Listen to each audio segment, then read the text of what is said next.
ano pa po kami tuwing gabi, wala sa amin nangyayari. Kahit na po kami mismo po ang magsabi kailan nga, hindi po kami pinaniniwalaan. Na ako po yung nakikiusap na tigilan na yung pakikipag-chat. May unan po, tapos po may lubid sa taas. Hindi ko alam kung paano ng papa mo ito nagawa sa iyo. Bakit di mo ito sa akin pinagtapat nung una? Huwag mo na tayo ulitin yun kasi si Princess po ay kawawa naman. Pangarap ko po, magkabuo na yung pamilya ko.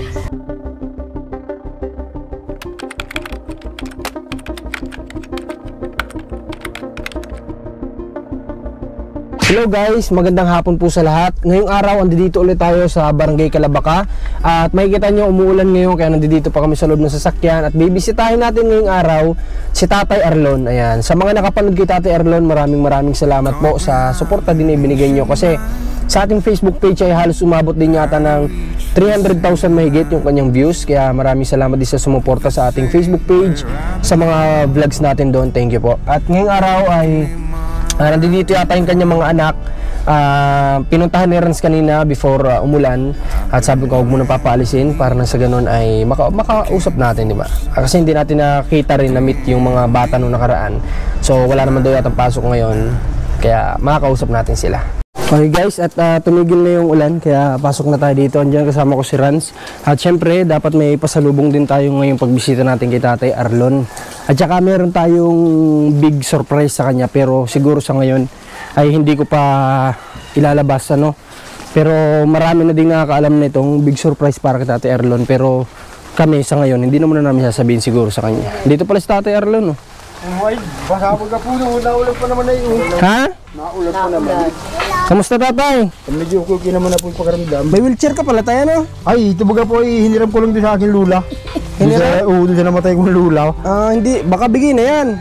Ay, oo, parang ito nga po sila na. Kasi wala naman na yung... Ay, yung hiling ko po sa akin chewing.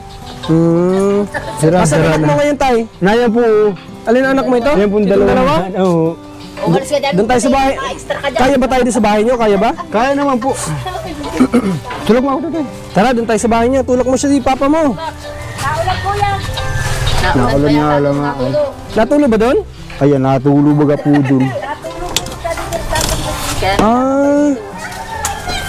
Patigil naman na siguro. Ay, hindi po sigurado. Utantaan dito.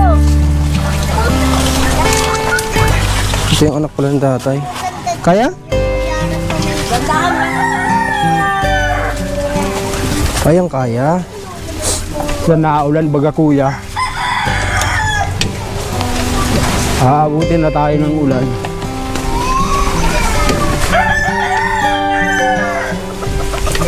Mia. Hindi, dyan tayo sa loob nyo. Kasya ba tayo dyan? Kasya naman po. Wala, Alberto, ka naman tayo. Ha? Pasok mo muna yung pasalubong mo, Rans. Babae muna ako po tayo. Pasalubong, bigat. Ama po, sige to, dito mo na rin sa loob, siya natin. Babae mo muna ako dun. Doon sa may tabi. Lakas magbuhat.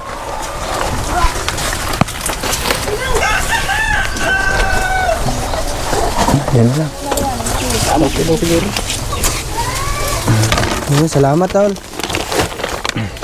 Ay, ang dami yung gamit dito sa harap, tay.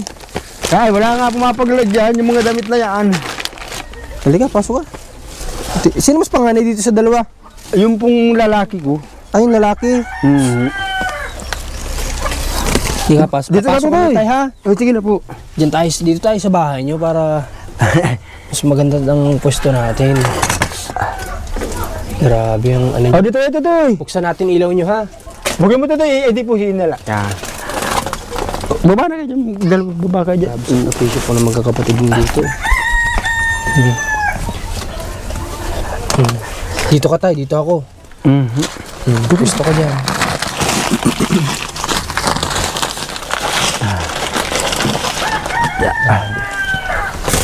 Ayaw, nagtulon na naman yan. Sinong may pasok sa inyo? Ito po, ipapasok nga po sana. Ikaw lang? Siya? Wala pong pasok. Ano pangalan mo? Princess Carla po. Maganda si Princess Carla. Si ikaw, ano pangalan mo? JB po. JV? Gaganda ng mga ngipin nyo, no? Upo ka. Princess Carla nga, tama? Anong grade ka na? Grade 5 po. Grade 5 siya. Grade 5 din po, nagbalik po siya. Siya mas panganay sa'yo, no? Ano tawag mo sa kanya? Kuya po. Kuya? Okay, anong grade ka na ulit? Grade 5 po. Grade 5 siya ay? 5. 5 ulit kasi bumalik. Magkaklase kayo, hindi? Hindi po. Magkawalay po kami ng room. Okay, wala ng room. Makala ko para sa kayong grade 5, magkaklase na paisip ako. Kaya tinanong ko ulit. Pero ngayon ba, papasok ka pa din? Opo, at madami nga po kami gagawin sa school. Ang dami kong gagawin. Kumusta? Nagtanghalian na kayo? Ano ulam nyo? Yung ano po, yung pansit na ano may guyam. Hindi po namin. Pansit na may? Langgam? Hindi nyo na nakain. Ano na lang kinain nyo? Ano po, yung ano rin po, yung ano po, pansit po na wala pong nawala pong guyam. Manok na lang po ang kinain namin. May lahok pong manok na kaunti. May lahok na manok. Ay niluto ko po ay hindi ko po napansin na medyo may amoy na yung pansit na niluto ko.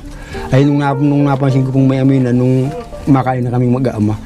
Ay di ang kinuha ko na lang po yung pinakang lahok, di na lang ang namin naiulam. Yung pansit po di na itapon na namin. Hindi na namin naiulam. Okay.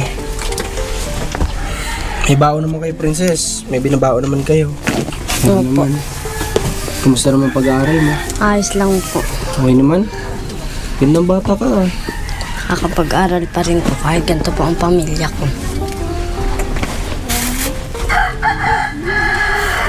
Kamusta naman mama mo? Nakakamusta mo ba?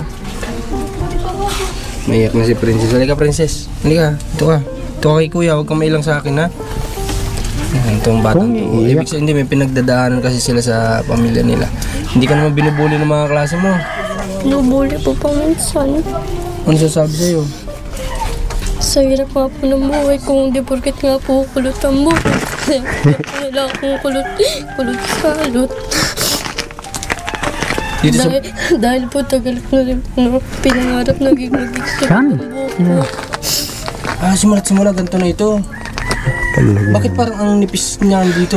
Ganyan talaga siya? O ginugupitan mo? Hindi po ganyan lang po talaga ang buhok ko, pati po sa ganito. Binubuli ka nila dahil dyan.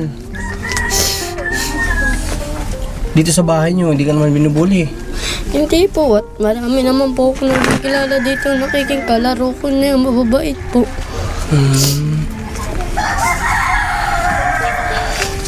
Sabi pinagdadaanan nila dito, mga bayan. Saan ka natutulog dito? Doon po sa pinakang gilid sa natutulog po na konti. Dito po si Kuya sa duyan, dito po si Papa sa hindi. Apat nasasaktan po ng paa.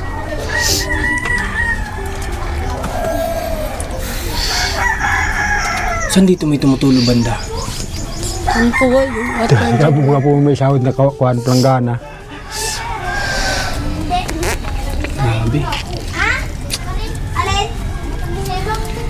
Paano yan? Si Papa mo, hindi naman na nakakapagtrabaho. Anong ginagawa niyong tulong sa Papa niyo dito? kami na lang po dalawa. Tanghali po si Papa po ang nagsasahin kapag wala po kami. Kapag nandyan po si Kuya po uma-absent, makapagsahin lang po para di po mahirapan ang Papa ko. Tapos kapag hapon po kami na po dalawa, tulong po kami ng gawain sa kusina. Tulong na lang kayo. Wala nga pong ibang gagawa nun, kundi po kami dalawa lang. Grabe. Alam niyo mga bayan, sitwasyon nila dito, para sila dito, ano? Alam niyo, para silang nasa... Hindi ko nga masabi kung bahay pa ba itong tinitira ninyo. No, huwag kayong masaktan tayo, ha? Ay, hindi po. Kasi sa totoo lang, hindi ko po masabi kung bahay pa po ba ito o imbakan. Di ba? Para silang, alam yun, para kayo nakakulong kasi sa, ano, para kayo nakakulong sa hawla o ano.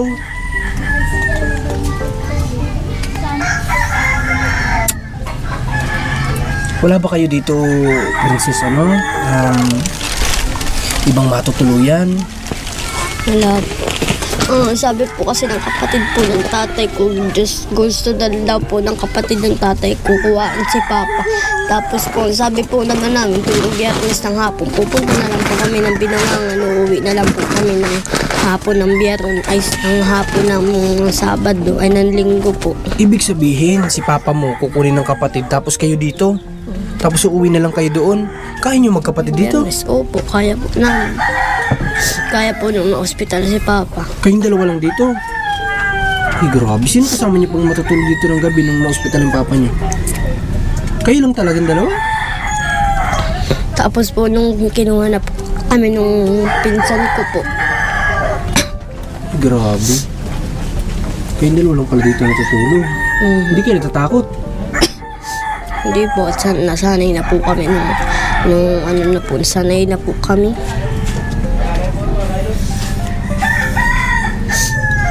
Grabe. Princess, kamusta naman ang pag-aaral mo? Ayos lang po, nagagampanan po kahit mahirap ang buhay. Okay naman, lahat naman nagagawa mo mga project. Paminsan nga po at hindi nga, paminsan po ay nawawalan po kami ng pera. Hindi mo nagagawa. Kaya po. Pero sa school mo, may mga kaibigan ka naman na minsan tumutulong sa iyo. Yung ang kaibigan ko po lang po totoo dun ay yung OHAS na ang pangalan po ay si Mayan, tsaka po si Jaika, tsaka po si Shane. Sila yung mga totoo mong kaibigan na hindi ka binubuli, sinasamahan ka nila. Kapag re-recess yun po, ang kasama ko lagi. Dito ba, Princess? Minsan nabanggit sa akin ng Papa mo, nagugutuman daw kayo minsan. Nawawalan po kami paminsan ng ulam. Si Mama po, maski video call na po dati, hindi na po niya magawa. Ay, ganun? Bakit? Dahil po kasi po may iba na si Mama dati. Doon po kami naiiyak nun. Kasi nga kung maski message, speech, video call, wala di magawa ni Mama.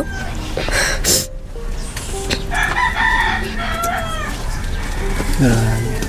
Hanggang ngayon ba? Hanggang ngayon kahit pa paano, nagtumatawag naman Hindi na po. Okay, ganito ha. Tati Arlon, muna po itong sa microphone. Tati Arlon, hindi mo sa akin ito nabanggit nung una kitang kausapin. Ay, ako po yung nakakainat. Pamilya baga po. Pati ikaw, naayak na si Tati Arlon, oh. Hindi mo to sa akin tayo sinabi. Bakit di mo to sa akin pinagtapat nung una? Ay, di po. May pinagsamahan din. Ang katang yung misis na maayos.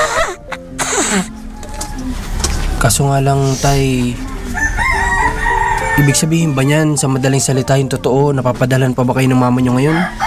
Napapadalan pa naman po. Kahit pa paano, pero yung video call hindi na. Madalan po. Kasi nga, yung totoo tayo, may iba na siyang pamilya. Ay, hindi ko po sigurado. Hindi po, wala po siyang pamilya. Pero po, sa totoo po, mayroon na po siya. Para po may lalaki na po siya. Ganun May lang. kinakasama. Ano po yung dati po sa video ko. Parang Doon ibig po sabihin, kami parang boyfriend, ganun. Opo. Hindi pa naman siya totally daw yung kasama sa bahay. Hindi pa totally parang asawa o ano. Parang boyfriend niya, ganun. Pero po lahat po ng pamilya niya sa ito, kinakampihan po si Mama. Kahit po na mali si Mama. Kahit na po kami mismo po ang magsabi, kailangan hindi po kami pinaniniwalaan.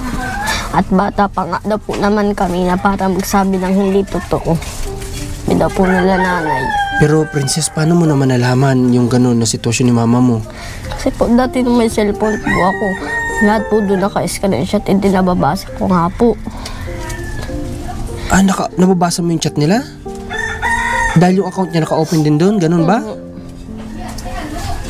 Sa kanya po dating cellphone na yun ay. Iniwan sa inyo yun? Binigay na po sa akin yung Samsung na cellphone po. Tapos yung account niyang ginamit nung nasa ibang lugar na siya, yun pa din. Kaya nababasa mo. Nasaan na yung cellphone na yun ngayon? Wala na po, sira na po. Sayang. Okay, may mga screenshot ka sana doon. Puno po doon ang screenshot ng puro chat ni Mama. At saka yung lalaki.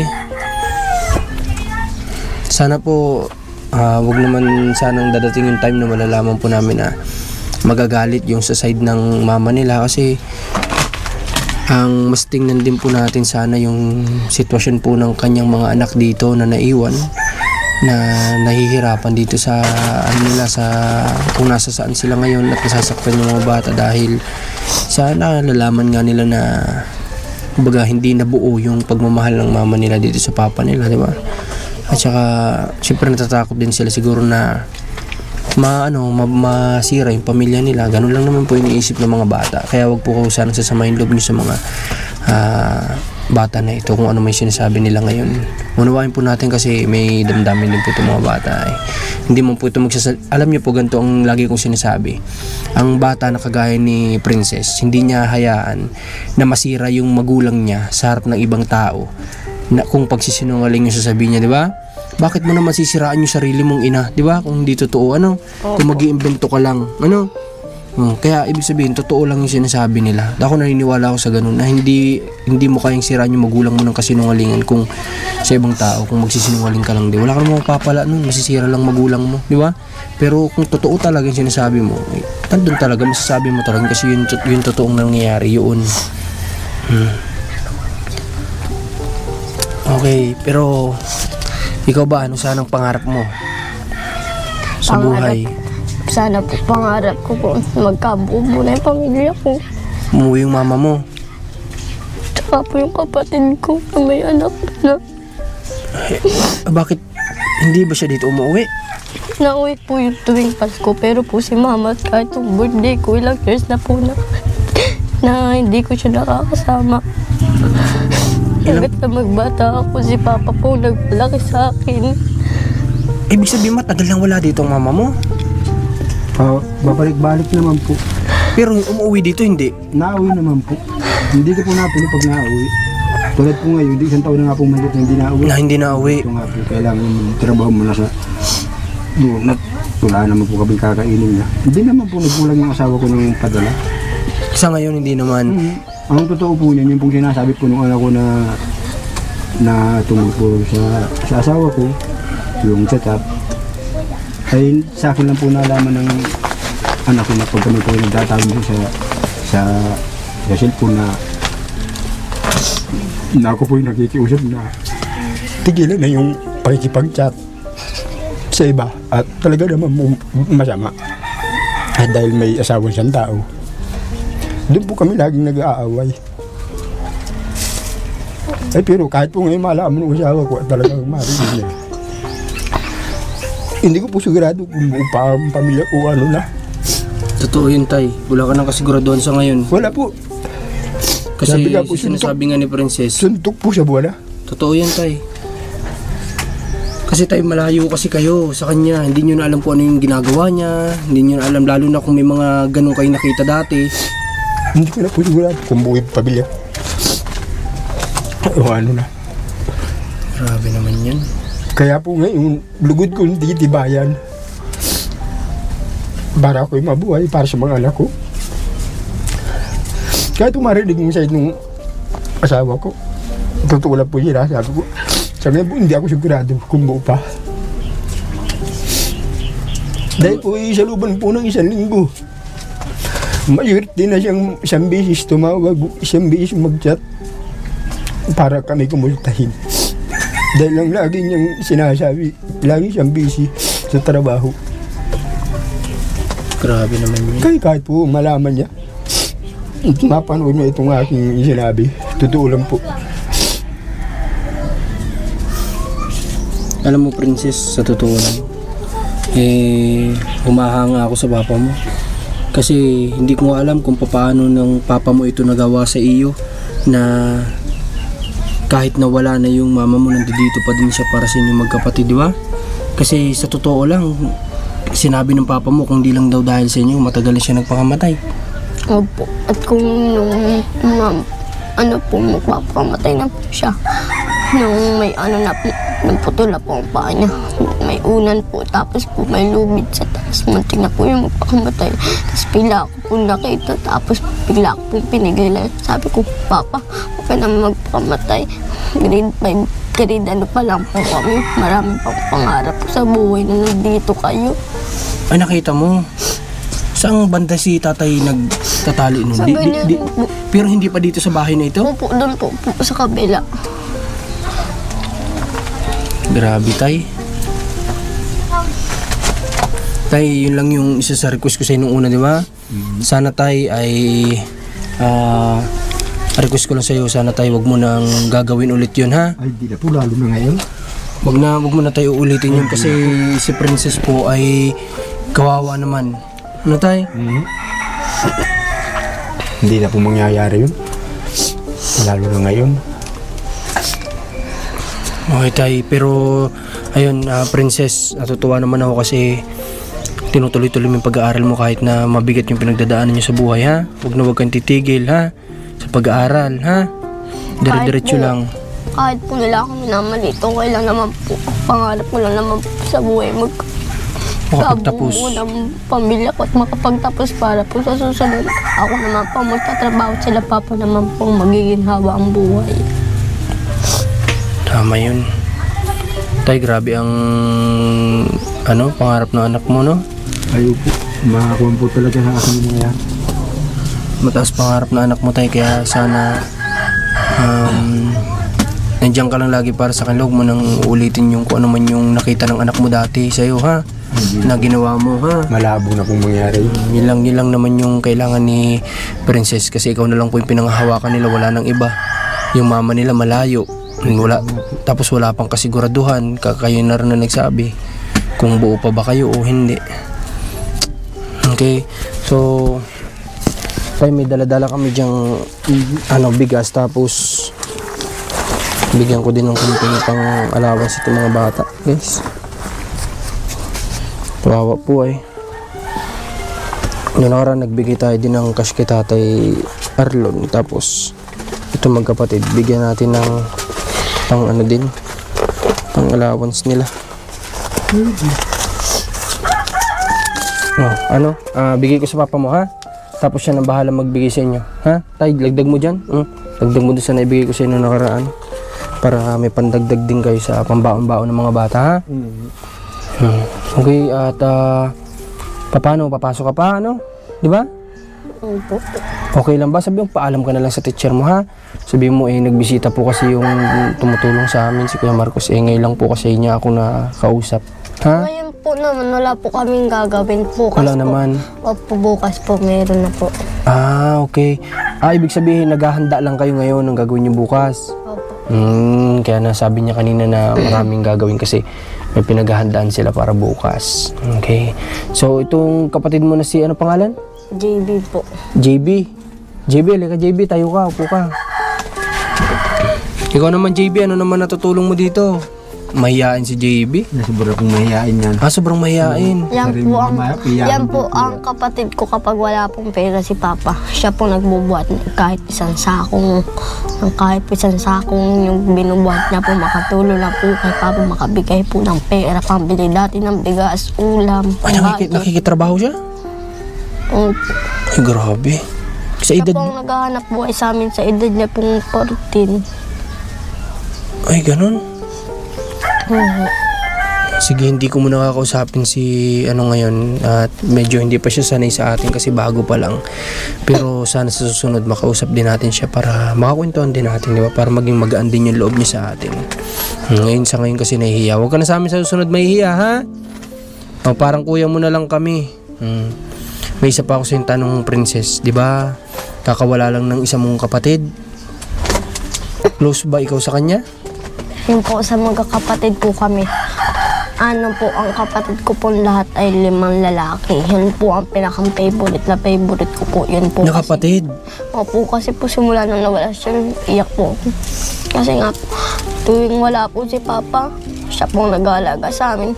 Kasi po, nung pa po kami tuwing gabi, wala sa amin nangyayaring masama. Kahit po 8:00 na dapat, sa bahay na po kami. Hindi na po kami pinapalabas kahit po anong oras pa lang. Maalala po maalalahanin sa amin. Anong pangalan ng kuya mo na yun? Si Kuya Batuti po. Yun ang palayaw niya?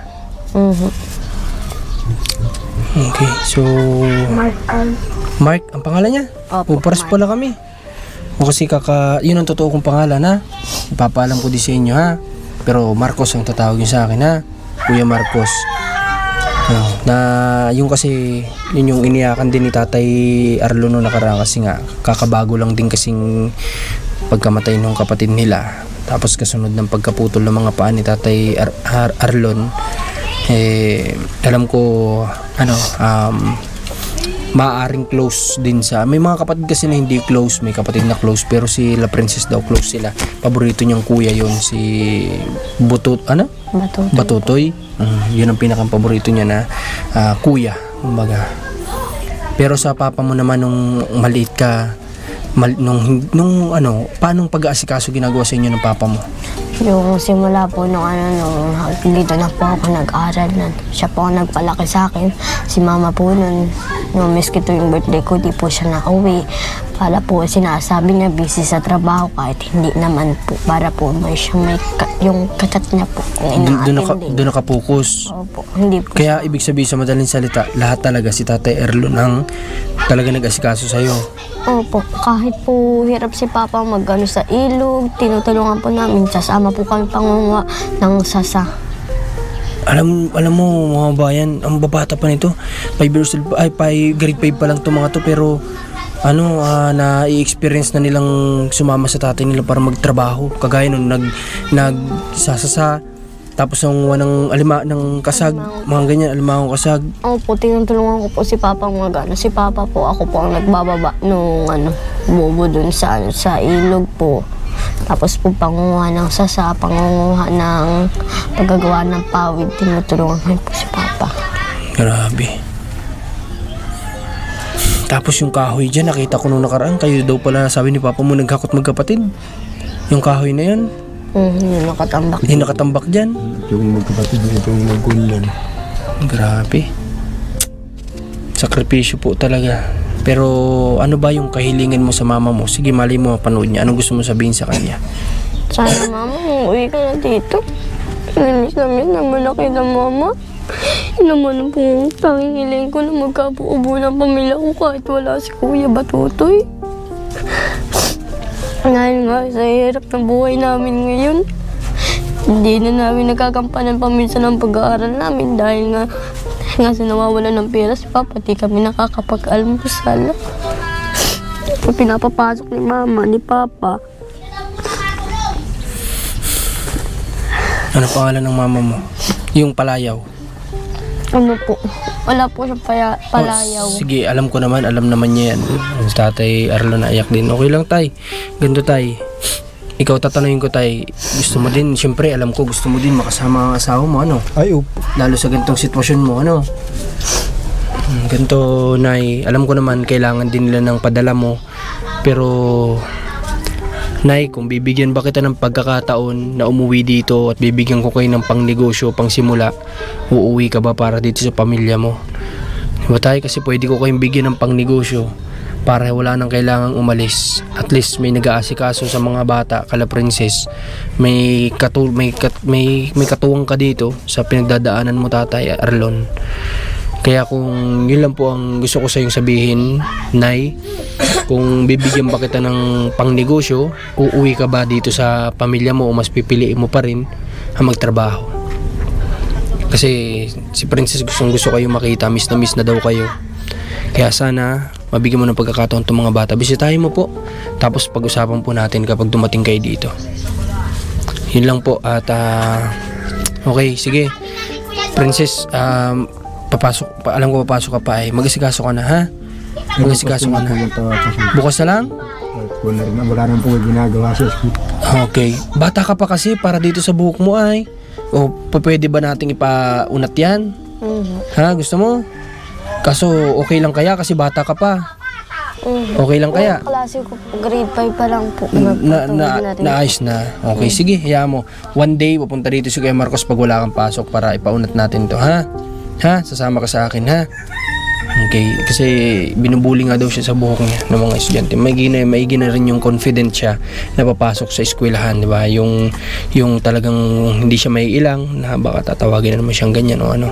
Yung confident, iba kasi pag may confident ang tao na humarap sa ibang tao din, di ba? Tama ba ako? Sige, apir tayo. Huwag ka nang umiyak, ha? Malay natin, uuwi mama mo, ano? Okay, sige Tate Arlon ha. Si sa susunod ko na siya kakausapin ha kasi mahiyain. Oo. Yan na. Sige, kausapin nyo na huwag sa akin mahiya at parang kapatid na lang ako, ano? Ako na po mag-usap. Okay. Sige tayo, huwag ka nang umiyak, ha? Mag-aral ka mabuti. Sige Princess, paano siya ngayon? Pupunta na din kami. Ha? Ingat po. Sige, salamat sa inyo at nakausap ko kayo. Salamat din po. Salamat din Princess kasi napagbigyan mo kaming humarap ngayon, ha? Kasi sa totoo lang si Princess papasok na yata kanina. Parang sinundo lang. Pero nagkataon naman na naghahanda lang sila sa ngayon para sa gagawin daw bukas. Tsaka sana maunawaan naman ng teacher. Yung pagkagawa po ng flowers. Paggagawa ng flowers, yun yung ginagawa nyo. Okay, sana maunawaan nyo. No? Sana maunawaan ng teacher. Okay, God bless sa lahat at supportan nyo yung video na to. Huwag nyo kalimutang i-share para makita ng mama nila, mapanood ng mama nila. Hindi malabong mangyari yan. Tapos, support nyo yung huwag nyo kalimutan mag-comment, mag-like. Tapos yung team namin, syempre Rans TV, Commander Marcos TV channel lang inyong lingkod. Sana mangyari yung gusto nila sa pamilya nila, mabuo ulit. Yun lang po at God bless po sa lahat.